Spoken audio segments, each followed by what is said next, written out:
Are you preparing for Java interviews with around 3 years of experience?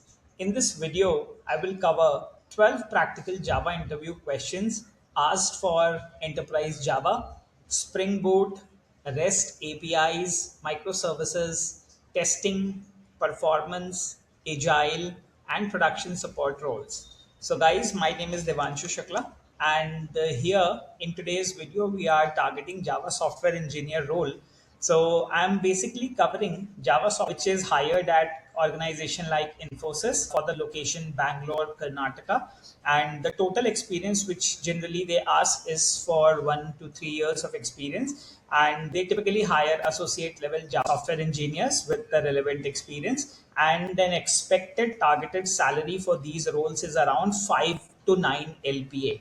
So typically, the skill set required for these roles is Java, Spring Boot, microservices, design and development, validation, support activities, requirement gathering, system requirements, estimation techniques, architecture fundamentals, performance engineering, software development lifecycle, agile methodologies, test cases and scenarios, and application development and maintenance. So I'll quickly give you a summary of what a Java software engineer does before we dive into these questions. Your role at Infosys expects a candidate who can design, develop, validate, test, and support enterprise applications using Java with desirable exposure to Spring Boot and microservices. So the role also requires requirement analysis, estimation support, architecture awareness, performance thinking, software development life cycle and agile understanding, and collaborative problem solving in client discovery and delivery environments. So typically we are going to cover interview questions and answers today, where I will be guiding you some common questions which are asked for these roles, and then we can practice a lot of quizzes, tasks, and coding questions for this kind of role, competitive coding questions. So I will quickly get started with Java interview questions for this role. And typically you can see the first question is, can you walk me through a Java enterprise application you built or maintained and explain your specific contribution end to end? Okay. So why these kind of questions are asked? So Infosys typically wants candidates who can discuss real delivery experience and not just theory. Okay. This helps the interviewer assess ownership, Java fundamentals, software development lifecycle exposure, and how the candidate contributes in enterprise environments. So, what you have to do, you have to briefly explain the business problem. You have to explain about users and the application purpose. Similarly, you can describe the Java stack used, such as core Java, Spring Boot, REST APIs, databases, and testing tools. And you can clearly separate team responsibility from your own contribution in design, coding, testing, bug fixing, or support part. Okay. So here is one sample answer framework for this question. So you can typically say, in one of my recent projects, I worked on a Java based enterprise application used for handling business workflows. My role was mainly in backend development and maintenance. I analyzed assigned requirements, convert, converted them into technical tasks, then implemented Java classes and REST endpoints. Then I have written unit tests and supported defect fixes during testing. I've also participated in code reviews and deployment validation. So a good example is a module where I improved the request validation and exception handling, which reduced production issues and made API responses more consistent. I would describe the architecture, my exact contribution, the challenges I faced, and the measurable outcome honestly based on my project. So, what you can do is you can prepare a 2 minute explanation of one real project using this structure, where you can mention business problem, tech stack, your role, one technical challenge, and one result. Now let's look up to the next question. How do you translate a business requirement into system requirements and Java implementation tasks. So this question is typically asked because the role expects requirement analysis and the ability to convert client needs into implementable work items. So interviewers want to see structured thinking and delivery readiness. So what you can do is you can start by clarifying functional and non-functional requirements with examples and edge cases. You can break requirements into entities, APIs, validations, workflows, and test scenarios. And then you can convert the requirement into estimable. So, a typical sample answer framework would be like I usually begin by understanding the business goal, the user action, expected output, and any constraints. Then I identify the data involved, validation rules, error scenarios, and performance or security expectations. After that, I map the requirement into technical components such as database changes, logic, controller, or API changes, and test cases. If anything is unclear, I document assumptions and confirm them early. Finally, I break the work into smaller tasks for development, testing, and review so estimation and delivery planning become more reliable. So what you can do is you can practice. You can take a sample requirement like users can update profile details, and you can write functional rules, API changes, validations, database impact, and 5 test cases at least. Let's look up to the next question.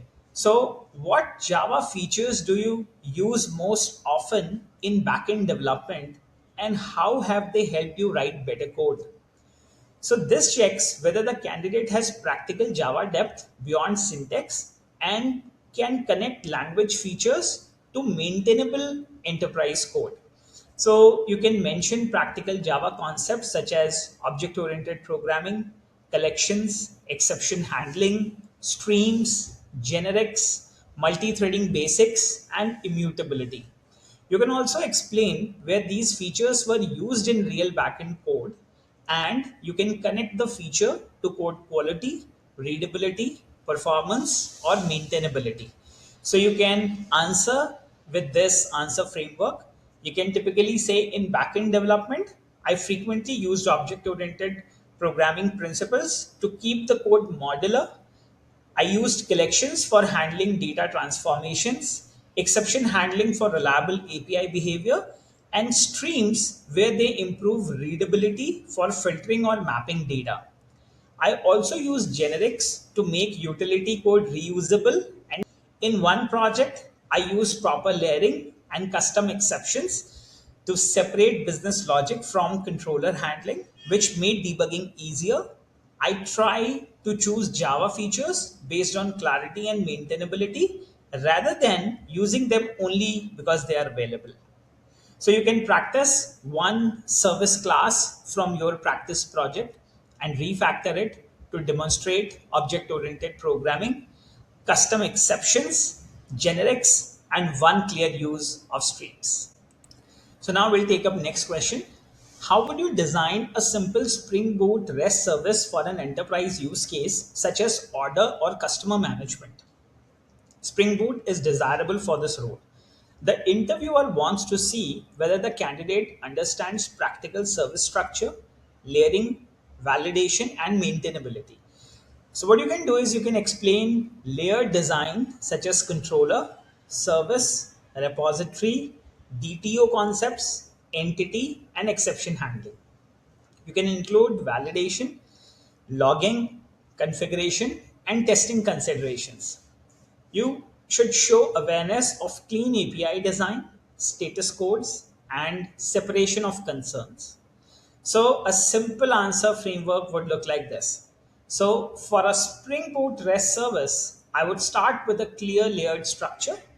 The controller would expose endpoints and handle request and response mapping. The service layer would contain business logic, and the repository layer would manage persistence. I would use DTOs to avoid exposing internal entities directly.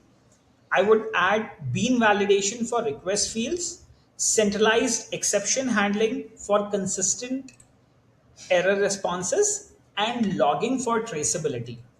I would also write unit tests for service logic and integration tests for key API flows.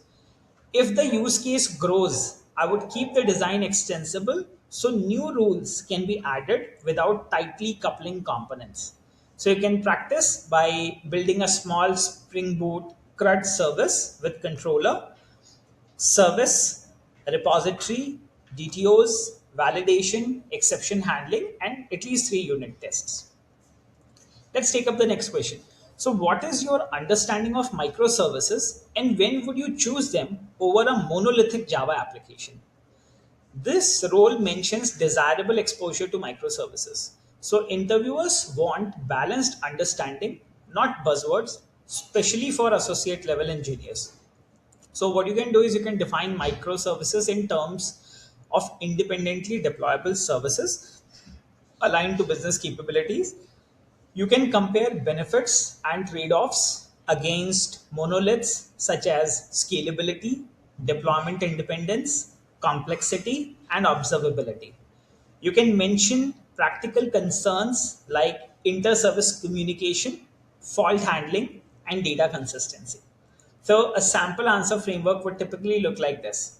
So, my understanding is that microservices split an application into smaller services, each focused on a specific business capability and deployable independently. They can help when teams need independent releases, different scaling patterns, or clearer domain boundaries. However, they also add complexity in communication, monitoring, deployment, and debugging.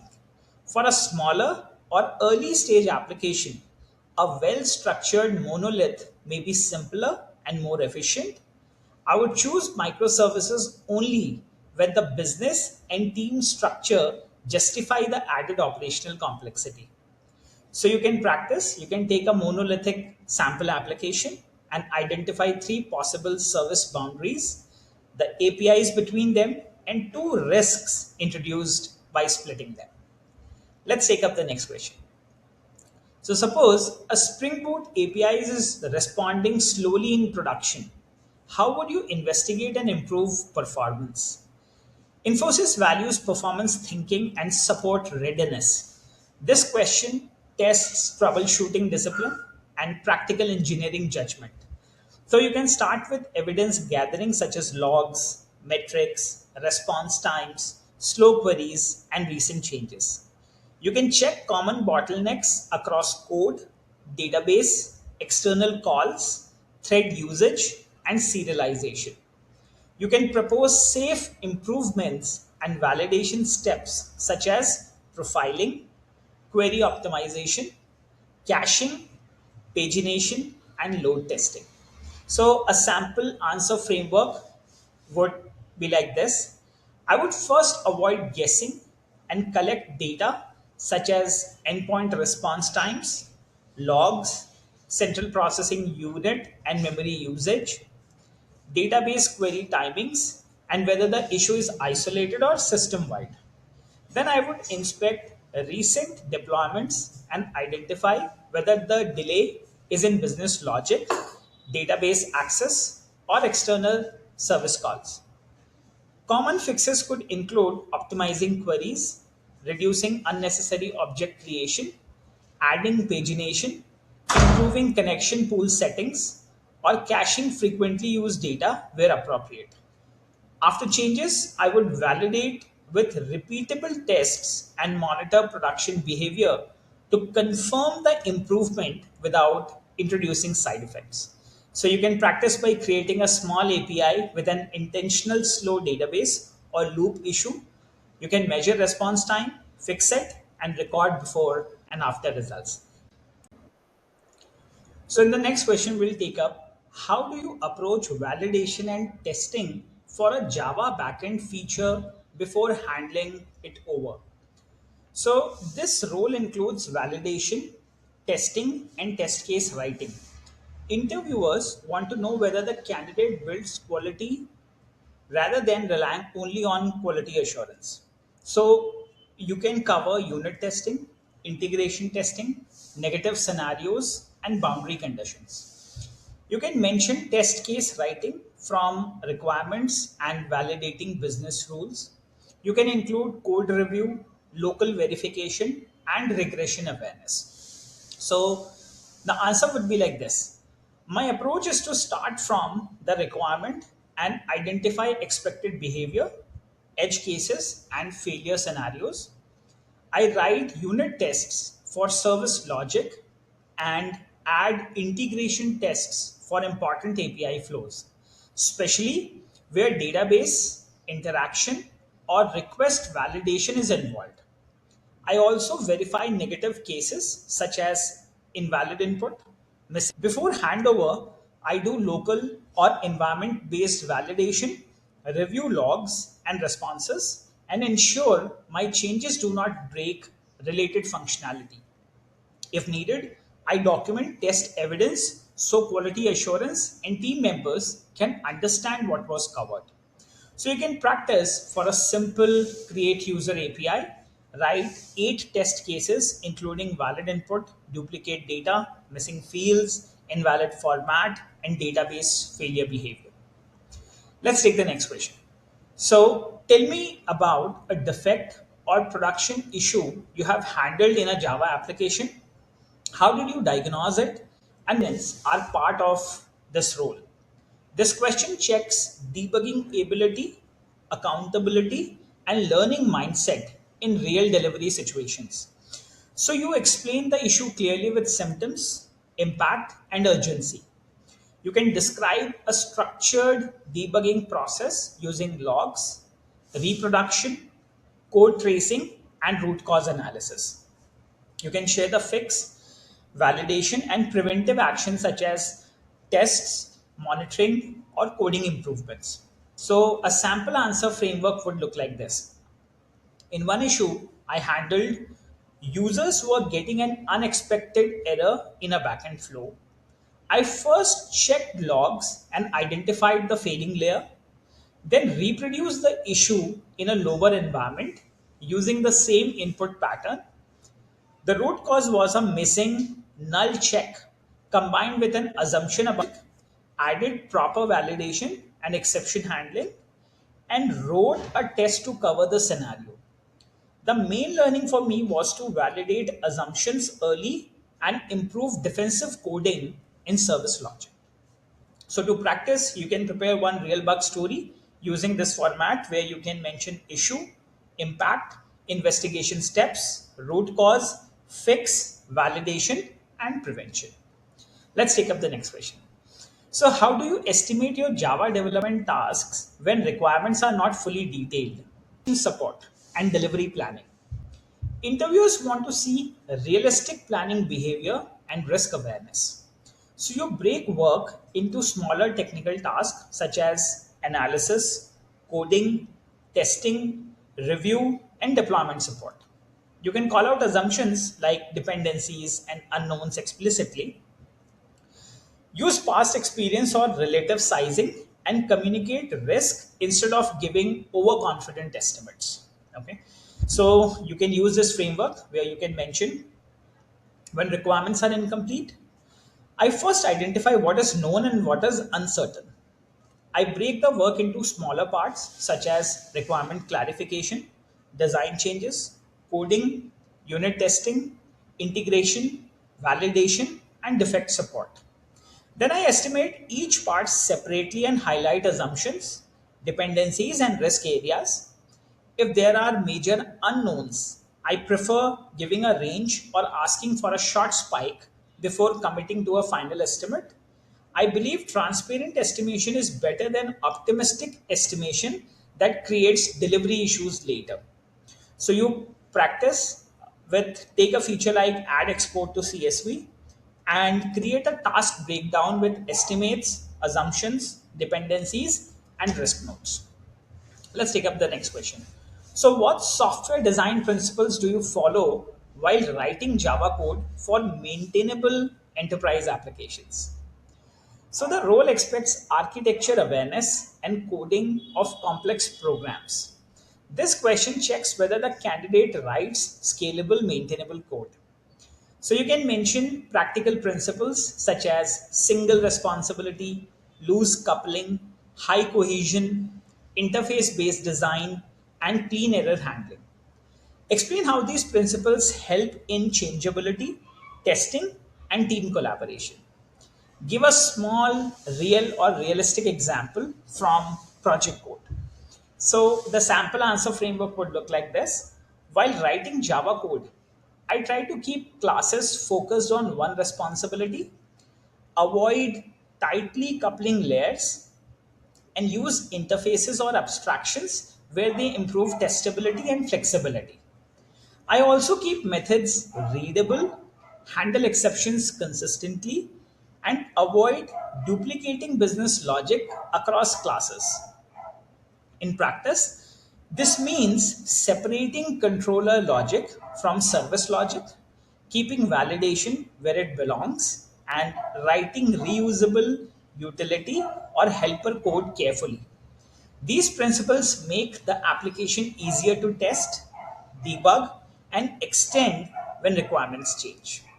So you can review one of your old Java classes and identify three maintainability issues, then refactor it using single responsibility and better separation of concerns. Let's take up our next question. So, how have you worked in agile teams and how do you communicate progress or blockers during a sprint? Infosys works in collaborative client delivery environments. This question evaluates teamwork, agile understanding, and communication maturity. So, you describe participation in ceremonies such as stand ups, planning, refinement, reviews, and retrospectives. Explain how you communicate status with clarity, ownership, and dependency awareness. Show that you escalate blockers early and collaborate with QA leads, analysts, or other developers. So, a sample answer framework would look like this. In agile teams, I have participated in daily stand ups, sprint planning, backlog refinement, and review discussions. I usually communicate progress in terms of completed work, current task, and any blocker affecting delivery. If I'm blocked by requirement ambiguity, environment issues, or dependency on another team, I raise it early instead of waiting. I also coordinate with quality assurance and teammates to clarify expected behavior and validate changes. My focus is to keep communication concise, transparent, and solution oriented. So you can practice with write a 30-second stand-up update for a backend task, including what you completed, what you are doing today, and one blocker with a proposed next step. Let's take the final question for this video. So why do you want to join Infosys as a Java software engineer, and how does your experience fit this role? This is a motivation and fit question. The interviewer wants to see whether the candidate understands the role and can connect their background to Infosys delivery expectations. Connect your Java and backend experience to enterprise application development and support. Mention interest in learning and contributing in Spring Boot, microservices, SDLC, and client delivery environments. Show realistic motivation such as growth, scale, structured engineering exposure, and collaborative problem solving. So, a sample answer framework would look like this. I'm interested in this Infosys role because it aligns well with my experience in Java backend development and my goal to grow further in enterprise application engineering. I have worked on coding, testing, defect fixing, and requirement understanding, and I want to build on that in a structured delivery environment. This role is especially relevant because it combines Java fundamentals with Spring Boot, microservices, exposure, support responsibilities, and collaboration across teams. I believe my current experience gives me a solid base and I'm motivated to contribute while continuing to learn from larger scale projects and delivery practices. So you can prepare a personalized 60-second answer linking your real Java projects, current strengths, and why Infosys is the right next step. So in the upcoming videos, we will take up Springboard and we'll answer some interview questions and answers. We'll also take quizzes and tasks and top 10 competitive coding questions. So I welcome you to join the Talent Grid CareerOS platform where you can quickly register for a free account and you can get $1 free credit and you can get started with enterprise level interview preparations for your upcoming roles. Thank you so much for watching.